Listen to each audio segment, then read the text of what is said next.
स्पिंजल association के साथ अनुवाद किया।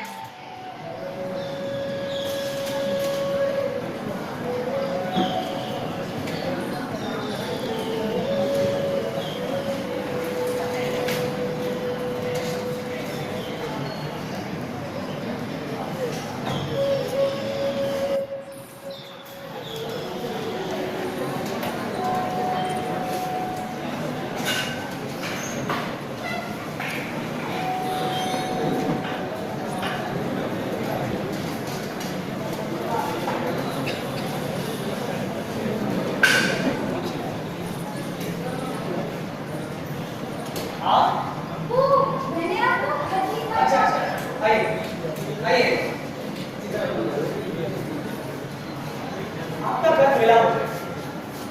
सच कहूं तो आप आने वाले थी यह बात ही मैं भूल चुका,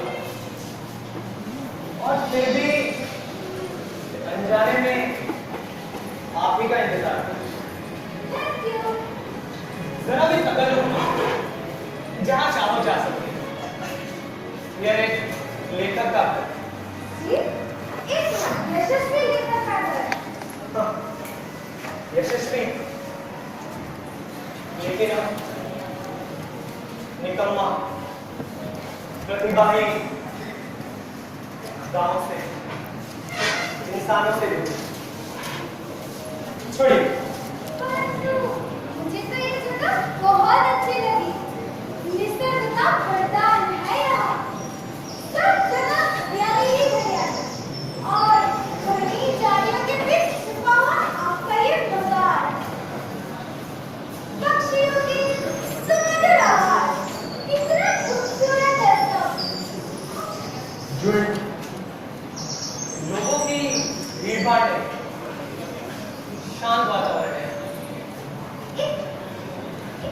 बात पूछूं? पूछो।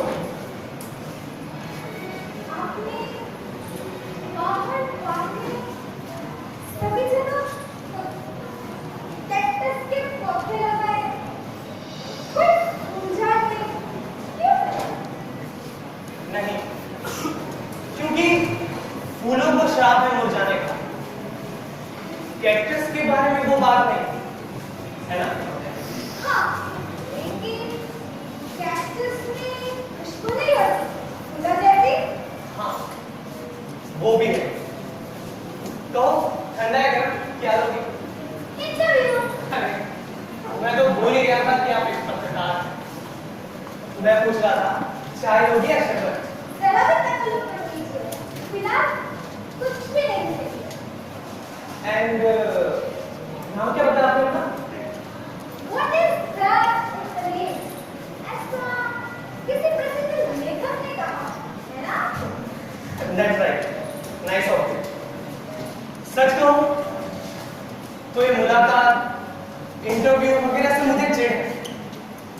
ये बातें झूठी और दम्भी लगती है। ठीक उसी तरह जब हम कैमरा के सामने पोज देकर बैठते हैं और अस्वस्थ महसूस करते हैं। नहीं, तो मुलाकात, इंटरव्यू नहीं। मैं आपके साहित्य की चहेती हूँ और आपसे मिलने तो प्यार कर रही हूँ, ऐसा समझ लीजिए। वैसे आपके वाचक मित्रों की प्रशंसा पत्र तो आते होंगे ना? हाँ, आते हैं। तो आप उन्हें उत्तर देते हैं? हाँ, पहले देता था। एक बार एक प्रशंसक ने मेरी व्याकरण की करके इंतजार कर रही मेरी व्याकरण, और किसी ने अपनी जीवन की समस्या लिखकर सलाह मांगी, और तो और किसी ने आरोप लगाया कि मैंने उनके व्यक्तिगत जीवन पर ही उपन्यास लिखा। उसके बाद तो मैंने आभार कार्ड छपवा लिए। फिर भी कभी आपको ये महसूस नहीं हुआ कि किसी एकांत पत्र को व्यक्तिगत उत्तर दे? हाँ, एक पत्र था ऐसा। एक वाचक ने लिखा था कि आप ग्रेट हैं, आपकी किताब तो पारितोषिक मिला। पारितोषिक देने वाले का अभिनंदन देना चाहिए। जीवन में एक बार आपसे मिलके आपके चरणों में सर रखने की इच्छा है।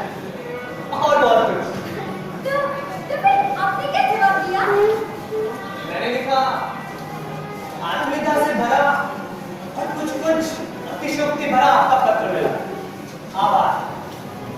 आगे लिखा, मेरे जैसे तुच्छ लेखक की बात तो छोड़ी, लेकिन दोस्तोवस्की, सोफोक्लिस जैसे महान लेखकों के चरणों में भी सर रखने की बात छोड़ दी। आगे उदाहरण देते हुए कहा कि मदीना में मोहम्मद पैगंबर की कब्र है, वहां भी स्पष्ट इशारा दिया गया कि मोहम्मद अल्लाह का प्रेषित है, अल्लाह नहीं। ऐसा दृष्टिकोण कला क्षेत्र में आवश्यक है।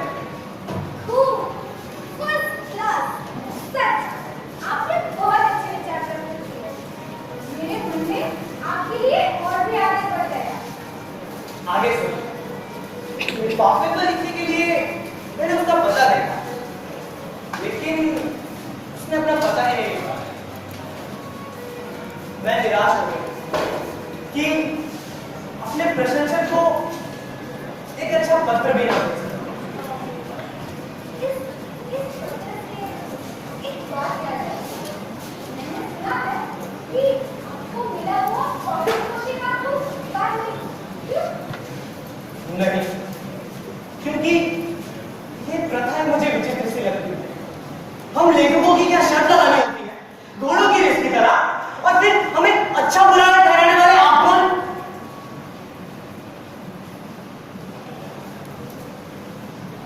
सच कहूं, खुद की अलग रहने की आदत, भविष्य के प्रति आश्वस्त ना होना और एक प्रकार की आशंका है इसका कारण। आप भी बड़े वो आया टाइम पर है यहाँ पर आप अकेले बैठे हैं। एकदम अकेला। वैसे देखा जाए तो प्रत्येक व्यक्ति अकेला ही होता है। अनेक व्यक्तियों को मिलाकर समाज बनता है और फिर उस भीड़ भाड़ में हमारा अस्तित्व शून्य बन जाता है।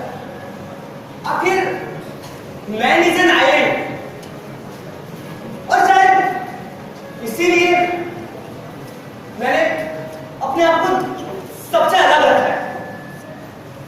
अकेला, एकाकी, गांव से, इंसानों से दूर। आपको शायद अजीब लगेगा, लेकिन मेरे यहाँ कोई वर्तमान पत्र नहीं है, घर में फोन नहीं, रेडियो नहीं, टीवी नहीं है, नौकर चाकर नहीं, रिश्तेदार कोई बचा नहीं, दोस्त है लेकिन उससे दोस्ती नहीं, नए दोस्त बनाने की इच्छा नहीं। मैं किताबें और कुछ पुराने रिकॉर्ड्स, बस। सच कहूं तो इस तरह अकेले रहना मुझे ज्यादा अच्छा लगता है। आप ऐसा सोचते हैं कि दुनिया इतनी बुरी भी नहीं है, तरह से बहुत सुंदर है। दुनिया बुरी नहीं, मेरा स्वभाव बुरा है, और इसी स्वभाव के साथ मुझे पूरी जिंदगी काटनी है। दुनिया के सुख दुख, राग लोभ सभी का अनुभव कर चुका, आधी दुनिया घूम चुका, लेकिन अब बस मैंने दुनिया और अपने बीच एक दीवार खड़ी कर ली। आप लोग कलावंत, आपके विक्षिप्त स्वभाव की भी लोग तारीफ भी करेंगे। जब भी मैं कोई उपन्यास लिखता हूं तो मेरा अपना एक अलग विश्व ही बन जाता है। उसके एक एक पात्र जब आकार लेते हैं तो मानो मेरा परिवार बच गया, उनके सुख दुख मेरे अपने हो जाते हैं। जब भी मैं पात्रों के उपन्यास के विश्व में रहता हूं, किसी से नाता नहीं रखता, किसी को नहीं मिलता। अगर कोई आ भी जाए तो उसे वापस भेज दे। इसका मैं अपने आप को खुशनसीब समझूंगी, वरना आप मुझे भी बता देते। पता नहीं क्यों, लेकिन आपके साथ मैं ऐसा नहीं कर पाया।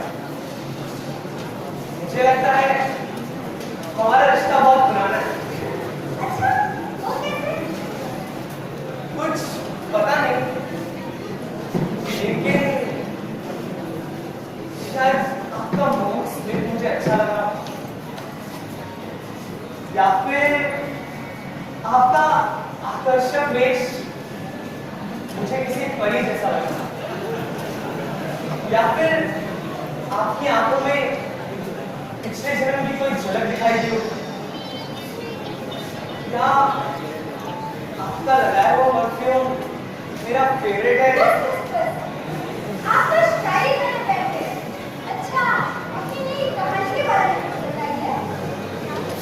नहीं नहीं, कुछ नहीं। काफी समय से कुछ लिख नहीं पाया, कुछ सोचता ही नहीं।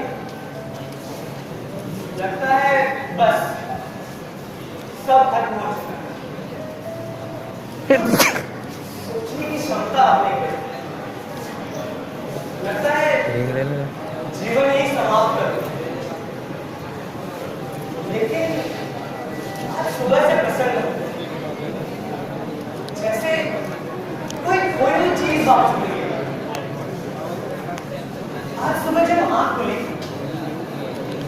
तब से एक सुगंध दिलो दिमाग पर छाई। आपको शायद झूठ लगेगा, लेकिन ये वही महक है जो आपके कपड़ों से आ रही है, मन को विचलित कर रही है।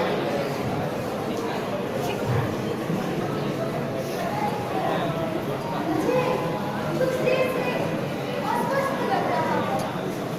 मेरी सांस रुकने नहीं जा रही। जी मचल रहा है। आज सफोकेट है।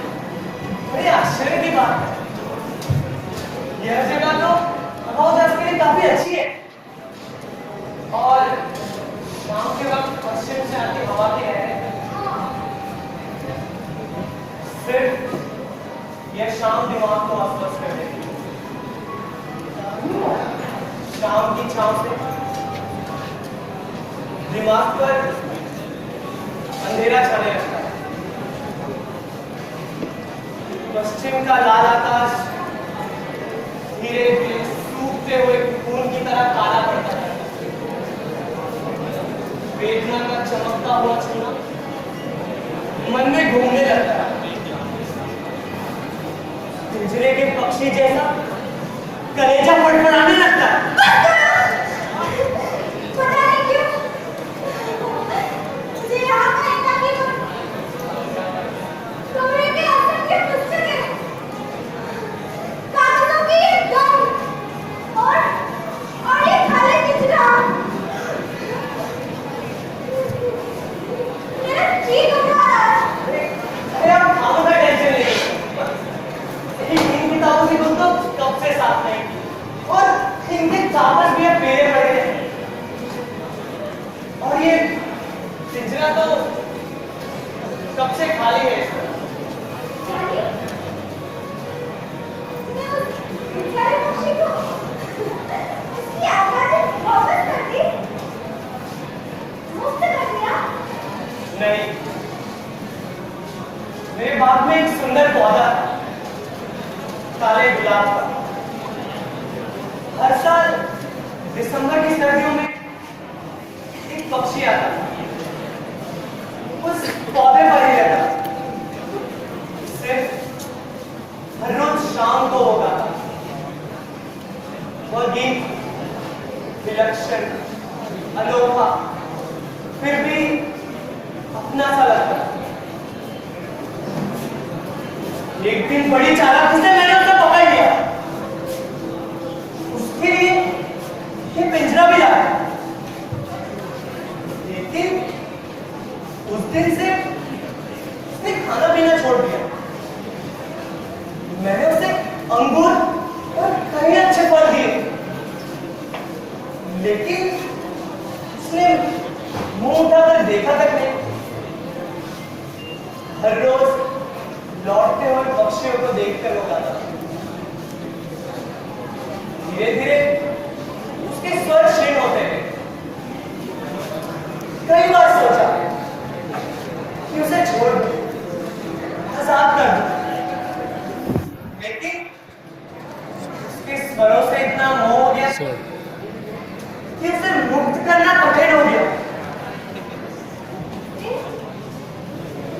एक दिन उसका गाना रुक गया,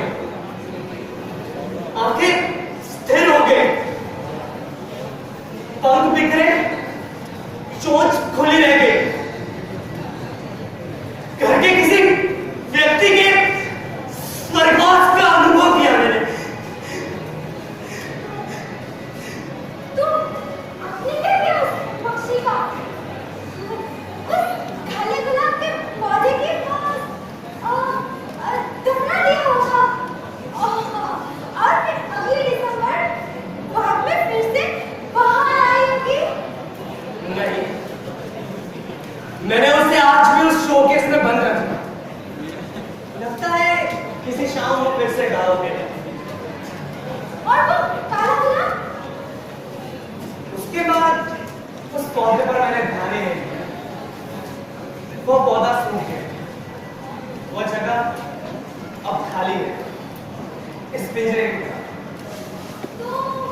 तो फिर आपने ये पिंजरा अब तक क्यों डाल रखा? उस पक्षी की याद में? नहीं, लगता है पिंजरे का भी दिल, जहां सुरों का आकाश पंखों पर झेलने वाला पक्षी बन सकता है।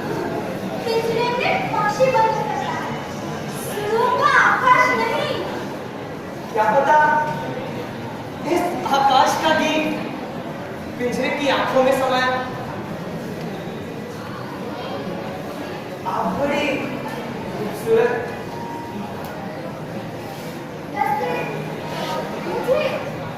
मुझे ठीक नहीं लग रहा।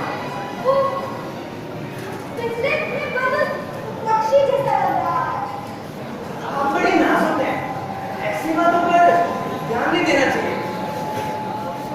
हाँ, तो तब से मेरा लेखन कार्य समाप्त हो गया, जैसे मेरी कल्पना शक्ति के पंख ही किसी ने काट दिए। निर्मित आपकी आंखें बड़े विलक्षण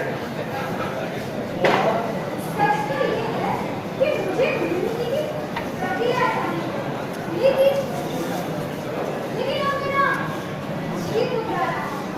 देखो, कलावंत और रसिक आपस में बंधे हुए होते हैं। जब भी हम किसी कलाकृति का आस्वाद लेते हैं तो we feel but never express so well. हमें भी ये अनुभव हुआ, लेकिन हम उसे इतनी अच्छी तरह से कलात्मक रीति से प्रस्तुत नहीं कर सकते। होगा, लेकिन मुझे कलात्मक घबराहट जैसा होता है।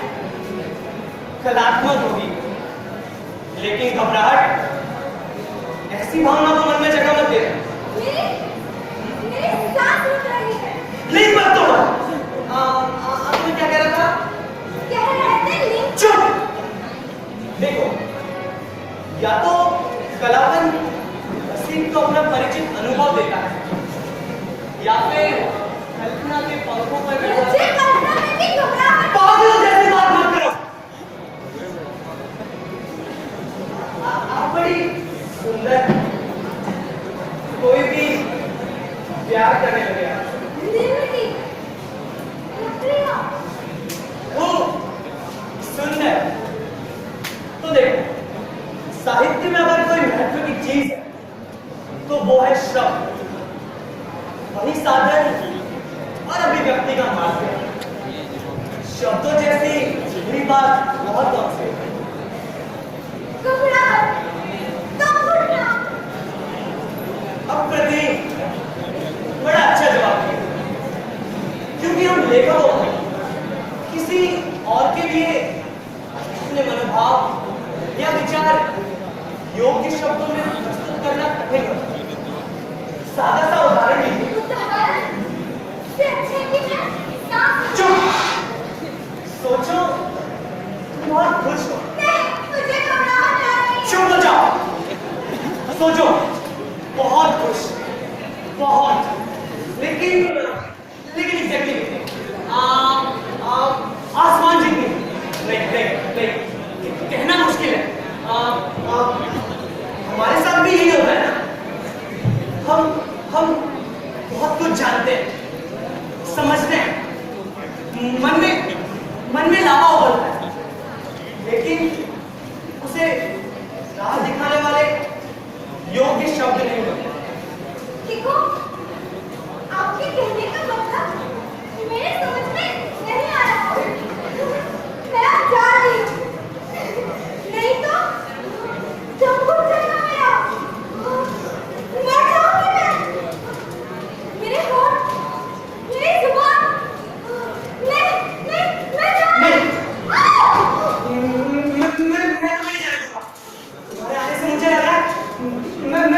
ये वो उठाऊं, मेरे अंदर का कलावन फिर से जन्म लेगा।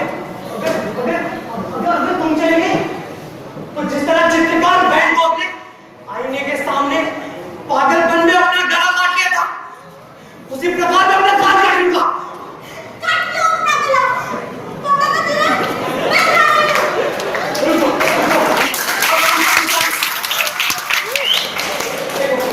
देखो, तुम कहाँ की बात कर रहे हैं? तो बताओ, मुख्य कला कौन सी और कितनी? मुझे नहीं पता, लेकिन ये जबरदस्ती क्यों? संगीत, नृत्य, शिल्प, चित्र और साहित्य, यह 5 कला। समझे? जब घटना, घबराहट, जान जाना और Stop it! देखो, ये रही माचिस और ये रही 5 चीजें। ये मैंने एक पीली जलाई। सबसे पहली संगीत, because music is the purest form of art. अब बताओ बाकी बची कितनी और कौन सी? मुझे जाने दो। मैं मूल पशु। ये मेरे दूसरी पीढ़ी से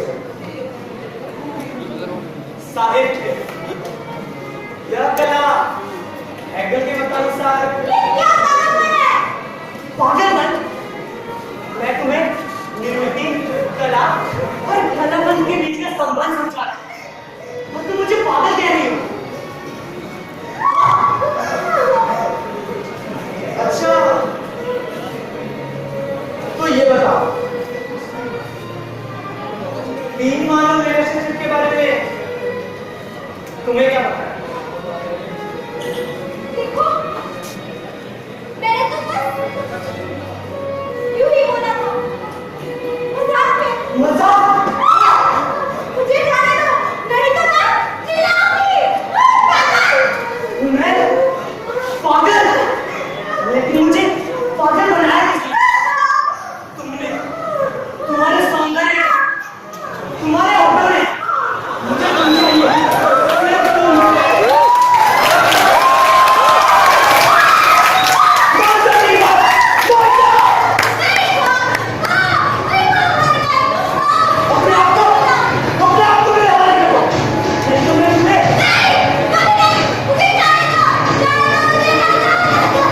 मत सका मुझे इतना अपने सीने से लगा ले, नहीं तो मैं तुम्हें पिछले में बंद कर दूंगा और तुम्हें जान से मार दूंगा। तुम्हें उस शो के में रहूंगा और तुम पर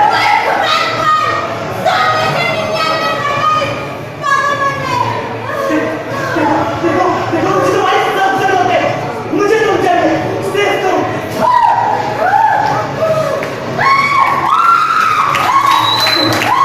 देखो, तुम्हारे बिना मेरा जिस्म एक लाज है, तुम्हारे बिना मेरा जीवन और मुझे तुम्हारी जरूरत है, सिर्फ तुम्हारी।